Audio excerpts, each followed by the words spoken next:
আজকে দুপুরের জন্য লাউ দিয়ে মসুরের ডাল রান্না করব, সাথে কলমি শাক ভাজি করব আর আলু ভর্তা করব। আর কালকে একটু মুরগির মাংস রান্না করেছিলাম, তার একটু তরকারি আছে, তো সেটা দিয়েই আজকে দুপুরে খাওয়া দাওয়া হবে। এই তো লাউ কাটতে বসে পড়েছি। অনেক বড় একটা লাউ ছিল, তো এত বড় লাউ লাগবে না, সেজন্য অর্ধেকটা কেটে নিব, বাকি অর্ধেকটা রেখে দিব। তো লাউয়ের বিচিগুলো আমি বের করে রেখেছি, ভর্তা বানাবো। লাউয়ের বিচি যদি কচি থাকে তাহলে সেটা লাউয়ের সাথে খেতেই ভালো লাগে, আর একটু যদি শক্ত হয় তো ভেজে ভর্তা করলে অনেক মজা লাগে। তো আমি লাউয়ের বিচিগুলো বের করে রেখে দিচ্ছি ভর্তা খাওয়ার জন্য। এদিকে লাউ তো কাটা হলো, সুন্দর করে ধুয়ে নিলাম। আর ডাল তো আমি আগেই ভিজিয়ে রেখেছি, কারণ ডাল ভিজিয়ে রাখলে ডালটা অনেক দ্রুত সিদ্ধ হয়ে যায় আর খেতেও ভালো লাগে। আর ভিজিয়ে না রাখলে সিদ্ধ হতে একটু সময় লাগে, গোটা গোটা থাকে, তখন খেতে ভালো লাগে না। তো লাউ, তারপর ডাল, তো সব মশলাপাতি দিয়ে এখন আমি সিদ্ধ করে নিব, তারপর বাগার দিয়ে নিব। লাউটা ভালো ছিল, সুন্দর গলে গিয়েছে, এই তো সিদ্ধ হয়ে গেছে।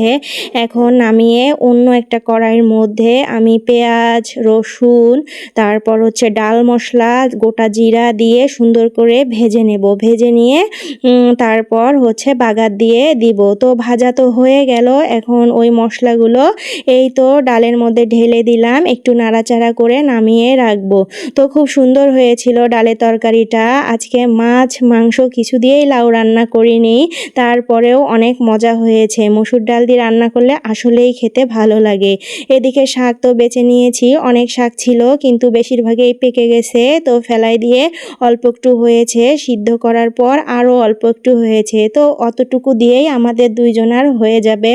তো শাক সিদ্ধ হয়ে গেল, এখন শাকটা আমি ভাজি করে নিব। সেজন্য শুকনা মরিচ, কাঁচা মরিচ, পেঁয়াজ, রসুন আর বেশি করে একটু তেল দিয়ে ভেজে নিচ্ছি। এখন শাকটা ভালো করে নাড়াচাড়া করে নামিয়ে রাখবো।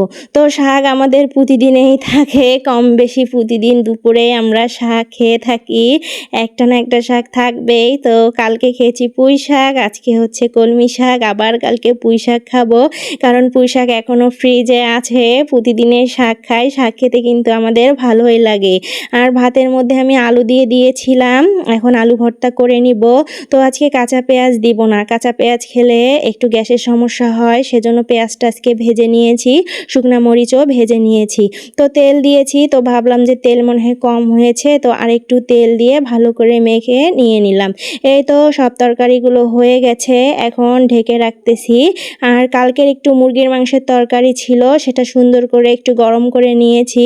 তো বাসি কোনো তরকারি থাকলে এরকম গরম করে খেতে কিন্তু ভালো লাগে।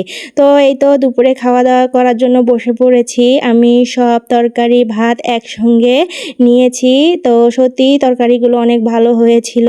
তো আজকে এ পর্যন্ত, সবাই ভালো থাকবেন, সুস্থ থাকবেন, আল্লাহ হাফেজ।